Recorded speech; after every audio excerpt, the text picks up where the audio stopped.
It's the most wonderful time of the year. And no, I'm not talking about Christmas. I'm talking about best books of 2024. So for what it's worth, here are my best books of 2024. Now I'm going to try and keep it short and snappy because your time is precious and you deserve to watch all of the best books videos that are out there. They are in abundance at the moment and it's really lovely to watch them all. But before we get started, allow me to just share a picture of some honourable mentions. When I came to list my top books of the year, I kind of like scrolled through my reading record for the year and plucked out the ones that I thought were contenders. These 8 didn't quite make the top 10 but were nevertheless fantastic reads and so must just be flashed up as honourable mentions. Now, on reflection, the things for me that make a book great and worthy of this list are a combination of 3 things. Firstly, is it objectively really well written? So the likes of Orbital by Samantha Harvey in my honourable mentions is objectively a fantastically written book. The second thing is, did I have a good time reading it? Because sometimes you can read a book and it might not be brilliantly written, but you just have a really lovely time reading it. And the third thing that I think makes a book worthy of a list like this is, does it stick with you afterwards? Like all good things, wine, cheese, sometimes books need a little bit of time to mature in your thoughts. It's possible to really enjoy a book at the time and then a month or 2 months or 6 months later it's gone. But let me tell you, all of these books in my top 10 have very much stayed with me, and in some cases, which I think is really special, they've actually grown on me with time. I mean, that's real magic, isn't it? When a book not only stays with you after you finish reading it, but your appreciation for it and the impact of it grows over time. Oh, it's just wonderful. So it's time. Let's get into my top 10. Here we go. At number 10 is The Unbroken Beauty of Rosalind by Alex McCarthy. Alex McCarthy is a Welsh author and the only Welsh author in my top 10 this year. This very short book was a powerhouse of a story. So we're in a Welsh mining town and we're following a kind of what seems like quite a sleepy community. The story centres around 2 estranged sisters, one who has agoraphobia and lives with her teenage daughter in the mining town where they grew up. The other mysteriously went missing. We learn quite quickly where the other sister is, so that part of the mystery is resolved pretty fast. But the unfolding of why she went missing is a much slower burn. Now, the thing that I love about this story is that it draws on a community cast of characters. So to understand what happened to these 2 sisters, we need to better understand the community that they've interacted with. Each character that we usually meet for the first time through somebody else's eyes. So our first impressions tend to be a bit like first impressions that we get in the real world, a bit superficial. And then we get a chapter from their perspective. And behind closed doors, all of these characters have secrets. One of my favourite characters to read about this year is in this book, and she is a cardigan wearing little old lady who runs the corner shop. I can't tell you any more because it'll spoil the book for you, but she's a cracking character. I cannot recommend The Unbroken Beauty of Rosalind enough, and at 161 pages, why wouldn't you give it a read?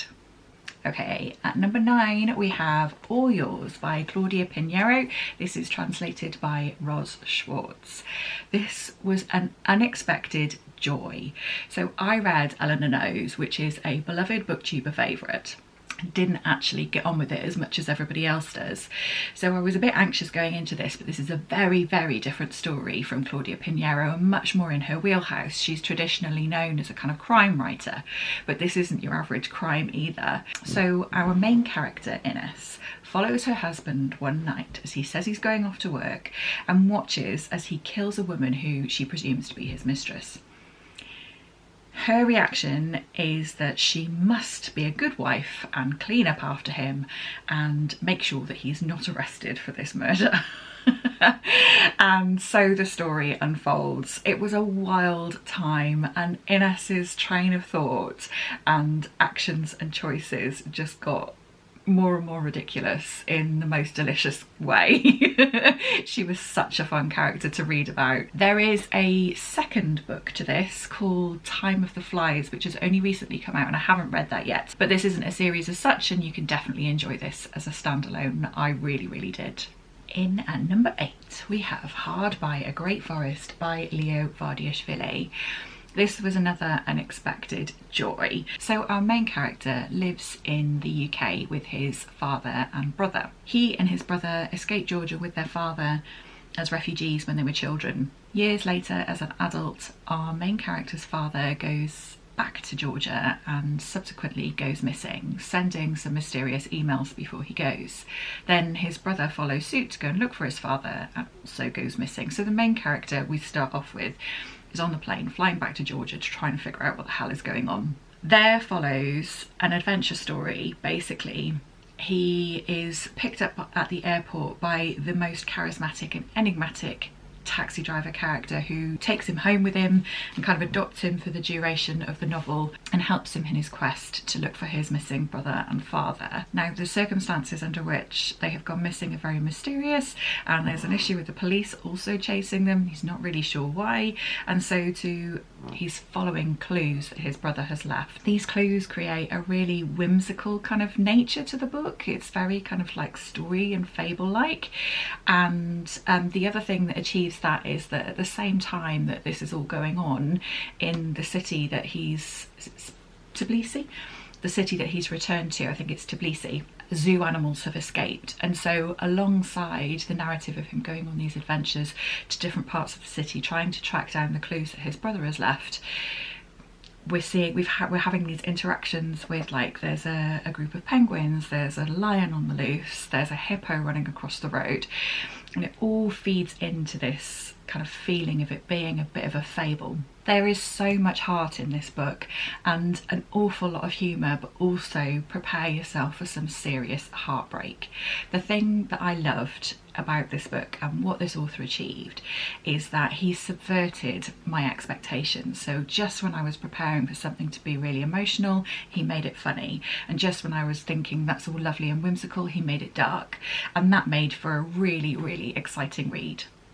At number 7 is The Harpy by Megan Hunter. Now, I don't have a copy of this, I read my copy from the library, but I had the best time with this book. We're introduced to a couple, and the wife has found out that her husband has had an affair, and in discussing how they're going to resolve this moving forwards, they agree and make a pact that she can hurt him 3 times in return.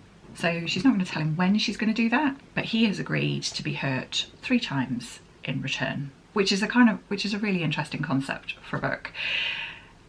But it doesn't go where you think it's going to go. It's not that she decides to go off and have wild affairs herself. No, she wants to see him suffer. The thing that this book achieved so magnificently is, if you've ever been hurt by somebody, or if you've ever been infuriated by somebody, you'll recognise that feeling of kind of like holding it together, but literally being on a knife edge of completely losing your shit. And you know that kind of like tension between just about holding it together or any second now I'm about to blow. This book was all about that tension, and I think it captured it absolutely magnificently. It was a tour de force, and it was so exciting to read because whilst she didn't go completely off the rails with the things that she chose to do, I still got to the end of the chapter where it was leading up to that and was like, oh my god, no, she's not going to, is she? Oh my god, yes she did. It was such a wild ride. So that was The Harpy by Megan Hunter. Okay, in at number 7 is I Who Have Never Known Men by Jaqueline Harpman. This is translated by Schwartz. I apologise. All Yours by Claudia Piniero was translated by Miranda, not Schwartz. Get your translators together, Kerry. Anyway, I Who Have Never Known Men by Jaqueline Harpman. This has been everywhere on the internet, and I am so glad to have given into the hype and given it a read. So we start off with a group of 40 women who are living in a cage underground, supervised by 3 guards who never talk to them. Our main character is the youngest of these women, and whilst none of them really remember what happened or led them to get there, or much about the details of their lives before being in the cage, our youngest character was definitely too young to remember anything. So her frame of reference for everything is non-existent. It only exists in what she knows from the other women, how they talk and the way that they do things. One day an alarm goes off and the guards run for it, but they were in the process of giving the women their food for the day, and so they leave a key in their cage and the women are able to get out and get outside and see what's going on in the real world. And this book then follows this group of women for their lifetime. It was such a fascinating read. It is not one to read if you are somebody that needs answers, but I would have described myself as somebody that needs answers, and I still got so much from this book. The questions it asked were well worth the reading, despite the fact that you don't get an answer. I read this as a book group and we had such a fantastic discussion. It's been one of my favourite book group discussions ever, I think. And the author uses our main character's complete lack of frame of reference for things as a way to explore what it means to feel connected from person to person, what it means to be human, what humanity as a wider concept means to us without any of the kind of like social or political influences that the rest of us live under. It was magic, pure magic. In at number 5 is Waiting for a Party by Vesna. Now, I don't have a physical copy of this because I read a NetGalley e-copy. However, I have since bought it from the publishers and it's winging its way to me as I speak. Claire is our protagonist and she is in her 90s. She is reflecting on her life, but only since her husband died when she was 62. So much changed for Claire when her husband died, and it's that time of her life that we explore in this book. And let me tell you, it's not crochet and knitting. Claire's marriage was very vanilla, very beige, and when her husband passes away, she goes on this journey of self-discovery, and particularly in terms of her sexuality and relationships, and she experiences this enormous sexual liberation, which is really fun and exciting to read about. Let me be really clear, because this might not be for everybody, the sex scenes in this are extremely explicit. It's not smut, it's not designed to be erotica, it's just describing the experiences that she has, and they happen to be really wild. But this book is so much more than that. It's also about her learning how she relates to the world, learning how she relates to the other people in her lives, and the supporting cast of characters in this are among some of my favourites. Again, she has this fantastic best friend relationship which is just gorgeous to read about, and I can only hope that I have a best friend like that when I'm in my 60s, 70s and 80s. She also has a sort of what feels questionable relationship with a kind of son figure. He's not her son, and they start out having sex, and this is where the questionable bit comes in, but I think I landed on it's okay. I think it was a bit touch and go. But anyway, am I selling this to you? It's really good, I promise. I promise it's really good. Claire was just the most interesting character to read about, and I was just delighted to have the experience of reading a story like that about an older protagonist. It was a really, really good time, and I found it really difficult to put down. I would love to see this on the Women's Prize long list. Okay. Book number 4 is P by Dunn. This was just such a silly good time. I just had a really, really lovely time reading this. It was one of those books where the reading experience is just such a joy. So we are set on a fictional country island close to America. I think we're called Nollopton. The country is named after a famous historical figure, somebody Nollop, who famously wrote a sentence, a short sentence, which included all of the letters in the alphabet. So there is a statue commemorating him and this sentence in the town square, but one day one of the letters drops off. And so the leaders of this country and small island decide that that is a sign from Nollop, from the dead, that everybody is to stop using that letter. And so chaos ensues. This is mostly an epistolary novel written in letters between two cousins, and it was just so much fun. Don't get me wrong, it's dark. People are flogged in here and people die and there is sadness, but so much humour, and it's just such a clever idea. So as you can assume, more and more letters start dropping off this statue, and so fewer and more letters are then banned from the alphabet, and so the letters that these cousins are writing back and forth just get funnier and funnier and funnier as they have to think of new ways to express themselves, excluding these certain letters that have been banned from the alphabet. It was brilliant, such a fun time. Really enjoyed it. At number 3, we have The Secret History by Donna Tartt. Yes, it has taken me this long to read this, but I am absolutely delighted that I did. It was a fantastic read. I think I will always carry with me the summer days spent in the pages of this book with these characters who are so vivid on the page. It's impossible not to love this book. So as the OG dark academia, this starts with a death and then recalls the events that lead up to the death and what follows. We're following a group of very snobby, very eccentric academics as they study at university. Our main character is a bit of an outsider, and I think that's where the beauty of this book lies, because when he feels shut out, you feel shut out, and when he feels included, you feel included.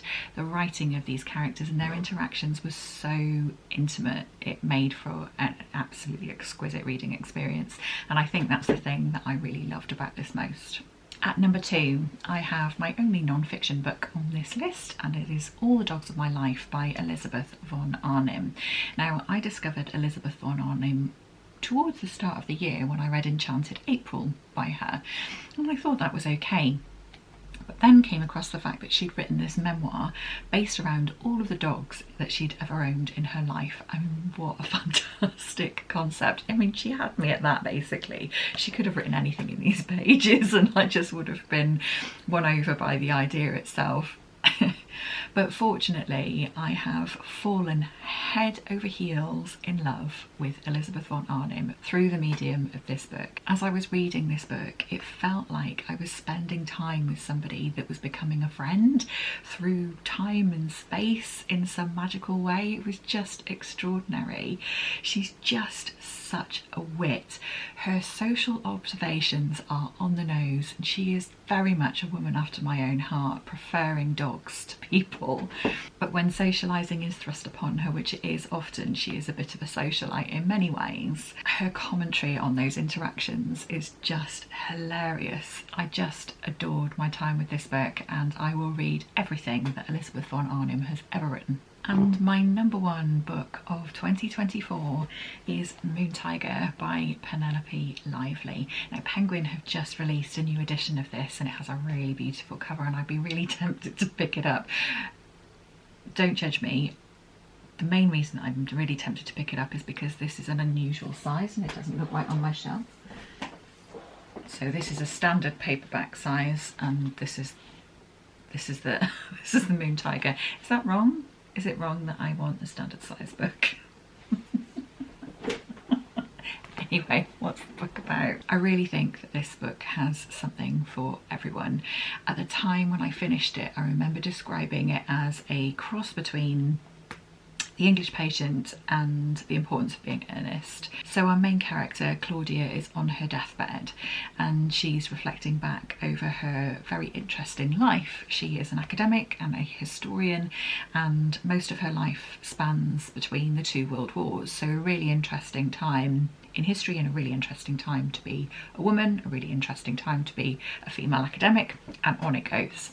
So the fact that it's kind of somebody on their deathbed reflecting back on their life, and part of her reflection is reflecting back on 3, I think, great loves of her life. That's what gave the kind of English Patient vibes, I guess. Now, this main character is a bit hateful, but I loved her so much. she had a lot of really interesting relationships. She had this kind of weird, casual but very close friends relationship with the father of her daughter.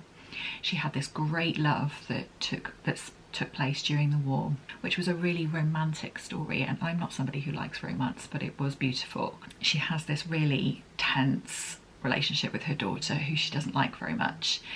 She has a best friend who she is horrid to, but their interactions are hilarious. They are so funny. She also has this really competitive relationship with her brother. They're both academic and they're very competitively so, and more. And all of those relationships just felt really original and a total joy to read. I absolutely love this book and I think about it often.